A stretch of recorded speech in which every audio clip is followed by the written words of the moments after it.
De volta com o programa Justiça em Ação. Já estamos com um quadro muito esperado, é o quadro com o Dr. Diego Sá. Você vai tirar suas dúvidas trabalhistas com esse advogado jovem, advogado competente, Dr. Diego Sá. Mais uma vez é um prazer recebê-lo aqui, doutor. Prazer é todo meu, Fidelix, mais uma vez estar com você e com o nosso telespectador, podendo trazer um pouco mais de informação sobre o nosso direito de trabalho. Bom, e se você tiver alguma dúvida a ser sanada, mande seu WhatsApp, telefone na tela, Dr. Diego Sá. Prontamente, eu tenho certeza que vai sanar qualquer tipo de dúvida no direito do trabalho, essa relação que às vezes beira aí a polêmica, né? Mas o doutor Diego, com muita competência, tem tirado as dúvidas do telespectador. E vamos à primeira dúvida via WhatsApp na tela. Raquel Oliveira. Em quais hipóteses o empregado pode deixar de comparecer ao serviço sem prejuízo do salário, doutor Diego? Fidelix, existem várias hipóteses, né, em que o empregado ele pode deixar de comparecer ao serviço sem ter descontado, né, o seu salário. E aí eu posso enumerar algumas das hipóteses. Nós temos, no caso do casamento, onde o empregado ele pode deixar até de ir ao trabalho por até 3 dias consecutivos. No caso de falecimento do cônjuge, do irmão, ou de alguém que for dependente desse empregado, ele também poderá faltar ao serviço por até 2 dias consecutivos. No caso de o empregado for prestar um vestibular, ele também está protegido, não terá seu salário descontado por esse dia que ele está prestando o vestibular. Em caso de alistamento eleitoral, também o empregado ele não pode ter falta e ser descontado por essa falta. Enfim, o artigo 473 da CLT, ele prevê diversas hipóteses em que o empregado ele não pode ter descontado seu salário em caso de falta, né? Então, além dessas hipóteses que eu já coloquei, temos outras hipóteses que estão previstas lá no nosso artigo 473 da CLT. Perfeito. Então, as principais hipóteses sendo colocadas aqui pelo Dr. Diego Sá. E vamos à próxima pergunta do telespectador na tela do Justiça em Ação. A Rita Matos, Dr. Diego, pergunta o seguinte: o que é convenção coletiva de trabalho? Muita gente realmente tem essa dúvida, até para se sentir representado, né, doutor? É verdade, Fidelix. Rita, convenção coletiva de trabalho, ela é nada mais, nada menos que um acordo, né, de caráter normativo, celebrado entre 2 ou mais sindicatos de categorias econômicas ou profissionais, buscando regular as condições de trabalho daquelas categorias. Um exemplo, uma convenção coletiva de trabalho, ela é firmada entre o Sindicato dos Trabalhadores da Construção Civil, né, e entre o Sindicato das Construtoras. Existe aí uma celebração de acordo entre 2 sindicatos de categorias, de entidade patronal e dos trabalhadores. Então não envolve empregado, envolve os sindicatos. Exatamente. E é aí que há a diferença entre convenção coletiva de trabalho e acordo coletivo de trabalho. Existe uma diferença justamente em relação à sua dimensão. A convenção coletiva de trabalho, a dimensão é maior, abrange sindicatos, né? Já o acordo, ele já diz, né, é um acordo firmado entre um sindicato, né, e determinada empresa ou empresas. Então, por exemplo, o Sindicato de Trabalhadores da Construção Civil com uma construtora ou algumas construtoras. A abrangência é menor. Essa é a diferença entre convenção coletiva de trabalho e acordo coletivo de trabalho. Mas a convenção coletiva de trabalho, ela é um acordo celebrado entre 2 sindicatos de categorias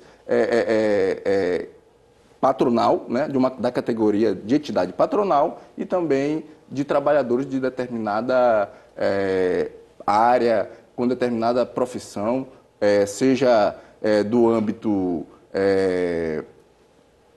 por exemplo, rodoviário, ou trabalhador da construção civil, trabalhador... Qualquer que seja o setor. Qualquer que seja o setor, exatamente. Perfeito. Vamos a mais uma pergunta com o Dr. Diego Sá. E se você tem uma dúvida trabalhista, mande para nós. Eu tenho certeza que o Dr. Diego aqui no estúdio vai tirar as suas dúvidas. Vamos a mais uma dúvida do telespectador via WhatsApp. Qual a finalidade da CIPA? Helena Leite. Primeiro, é importante dizer o que vem a ser a CIPA. Sim. Né? CIPA é a Comissão Interna de Prevenção de Acidentes. Né?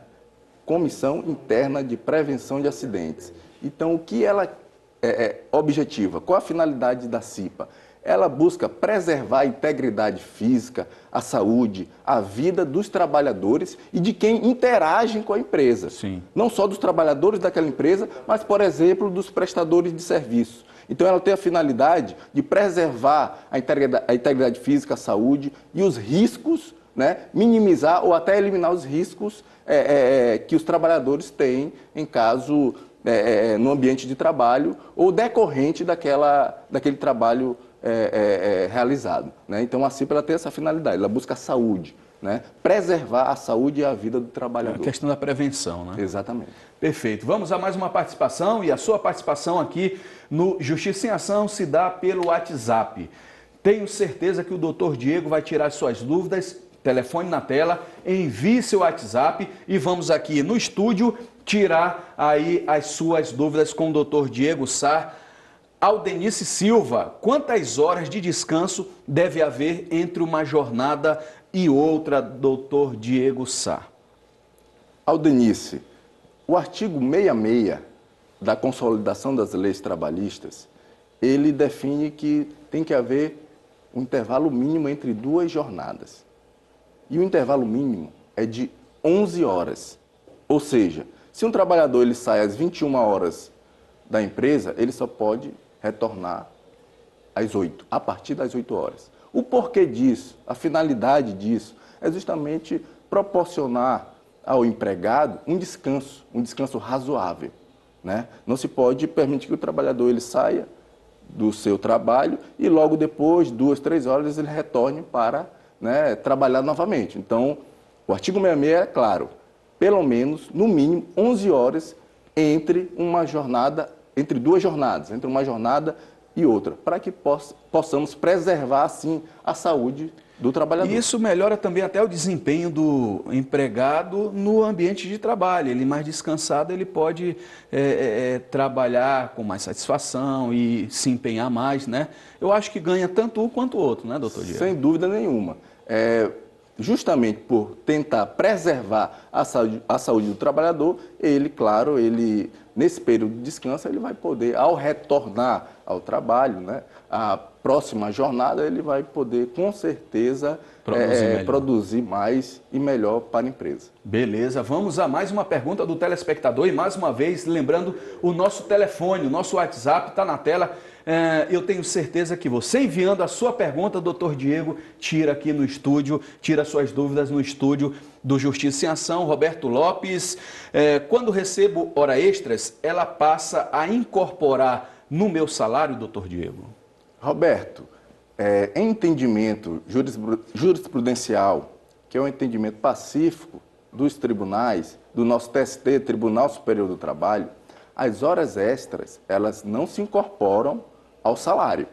Elas serão pagas em forma de indenização, as horas extras habituais. Ou seja, se você, trabalhador, está recebendo habitualmente hora extra e de uma hora para outra essa hora é suprimida, você não terá direito à incorporação dessas horas extras habituais no seu salário.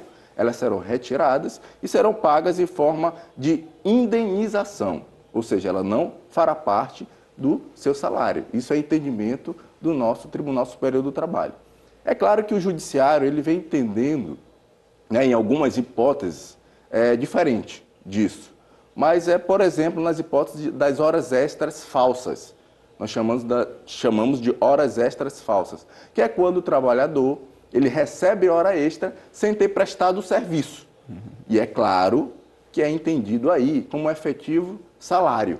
Né? Então, essas horas extras não vão ser suprimidas. Elas vão passar a ser salário e não vão ser pagas como indenização. Vão ser incorporadas, sim, ao salário. Mas a regra é que as horas extras não vão ser incorporadas ao salário do trabalhador. Perfeito. Bom, estamos aqui com o Dr. Diego Sá, está à frente do nosso quadro Justiça e Trabalho. Doutor Diego, mais uma vez eu quero agradecer ao senhor pela disponibilidade, pelo seu tempo. Sabemos da correria que o senhor tem aí no âmbito jurídico, né, à frente de várias possibilidades, inclusive enquanto presidente da CAAMA. Então eu quero lhe agradecer por esse tempo que o senhor tem tirado para tirar a dúvida do telespectador e principalmente por ajudar o telespectador nessa relação, às vezes, muito difícil, que é do empregador e do empregado. Muito obrigado. É verdade, Fidelix. O tempo é muito corrido, mas é sempre um prazer estar com você e com o nosso telespectador, podendo trazer um pouco mais de informação,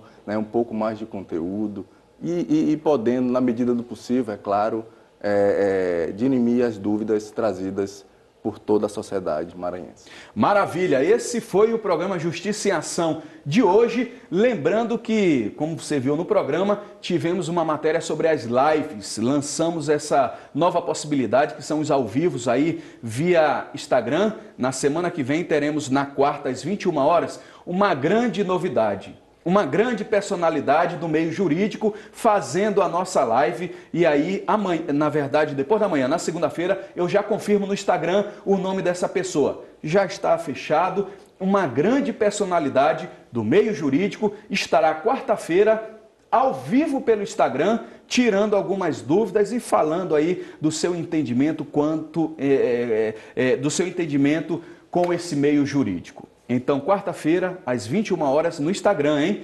Um grande homem do meio jurídico estará junto conosco. Até sábado que vem com mais um Justiça em Ação. Valeu!